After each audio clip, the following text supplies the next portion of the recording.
Dans le but de porter à l'écran un univers policier crédible et être en accord avec le quotidien d'un enquêteur au crime sexuel, la production Doute raisonnable a décidé de faire appel à un expert conseil. Laura Como est sergent détective dans une équipe spécialisée dans les crimes à caractère sexuel. J'ai eu la chance de travailler avec elle et d'explorer sa profession, question de rendre crédible le personnage que je défends, Alice Martin-Sommer.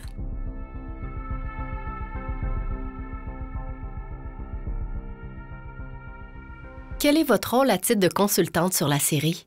Mon rôle à titre de consultante a été d'assister tout au long de la production de la série. Donc, à partir de l'écriture avec l'auteur, ensuite la lecture des scénarios, puis finalement les assister en personne lors de la production. Quand je recevais les scénarios, je les lisais au complet, puis je m'assurais que c'était conforme avec la réalité. Tout en respectant que c'était une série télévisée, mais qu'il n'y avait pas quelque chose qui était totalement illégal ou non conforme. J'ai aussi travaillé avec la comédienne Julie Perrault pour lui donner plus des indices sur l'ambiance, des choses comme ça de notre quotidien, puis des choses qu'on n'apprend pas nécessairement dans les livres. L'important, c'est que tu me dises tout. Même les affaires qui pourraient te faire moins bien paraître, c'est vraiment important que tu me les dises. Tu comprends?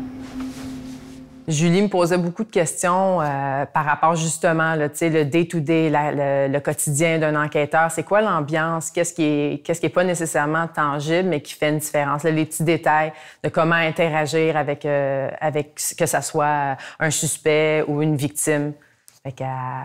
Pour préparer son rôle. Quelles sont les grandes différences entre un interrogatoire régulier et un interrogatoire en lien avec une agression sexuelle? Il n'y a pas vraiment de différence entre un interrogatoire régulier ou un interrogatoire en matière d'agression sexuelle. C'est les mêmes étapes, c'est la même technique. Je pense que la seule grande différence, c'est au niveau de l'approche. C'est un sujet qui est très, très, très sensible, donc on va être beaucoup plus empathique. C'est l'ambiance qui va être différente. C'est vraiment, c'est des détails, mais c'est vraiment l'approche avec les victimes.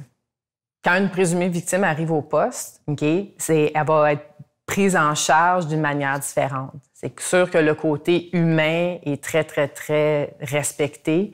On va l'encadrer le plus possible. On va lui donner beaucoup plus d'explications en lien avec le processus judiciaire, ce à quoi on s'attend, mais ça reste les mêmes règles. Nous, on est à la recherche de la vérité, mais c'est vraiment plus au niveau de l'empathie, au niveau de respecter le rythme de la victime qui va faire la grosse différence.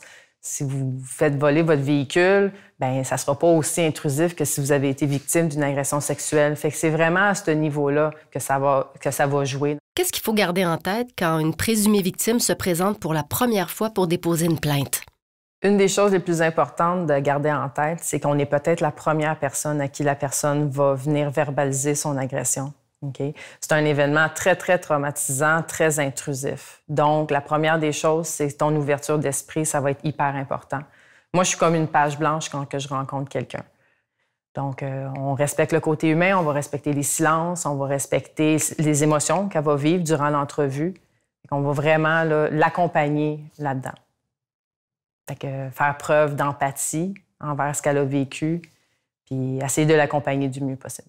Au service de police de Longueuil, les victimes sont accompagnées du début à la fin. Donc, tout au long du processus, à chaque fois que je vais rencontrer ma victime, le côté humain va être respecté encore une fois.